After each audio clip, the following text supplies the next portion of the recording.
এক সময়ের কথা, একটা ছোট্ট গ্রামে বাস করত এক যুবক ছেলে। নাম তার রাহুল। রাহুল ছিল গ্রামের সবচেয়ে কল্পনাপ্রবণ ছেলে। তার মনে সবসময় কিছু না কিছু অদ্ভুত চিন্তা ঘুরত। একদিন গ্রামের বাজারে হাঁটতে হাঁটতে রাহুল হঠাৎ এক দুঃস্বপ্ন দেখতে শুরু করলো। সে অনুভব করলো তার পেটের ভেতর কিছু একটা নড়ছে। প্রথমে বুঝতে পারল না যে কি হচ্ছে, কিন্তু যত সময় যাচ্ছিল তার পেটের ভেতর কিছু একটা আরো বেশি তীক্ষ্ণভাবে নড়াচড়া শুরু করতে লাগলো। সে ভীষণ আতঙ্কিত হয়ে পড়ল। তাড়াতাড়ি ঘরে ফিরে এসে কাঁপতে কাঁপতে মাকে বলল, মা, আমার পেটের ভেতর ইঁদুর নড়ছে।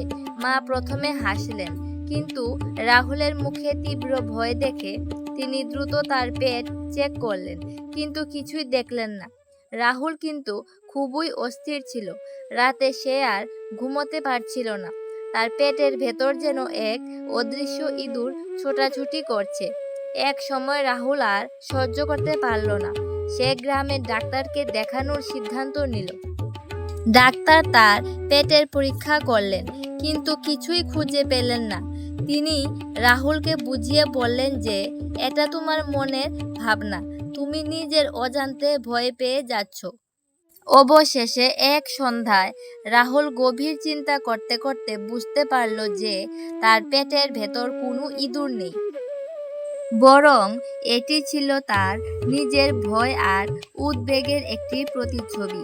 তার মনের অবস্থা তাকে এমনভাবে ভাবতে বাধ্য করেছিল যেন কিছু একটা চলতে থাকে।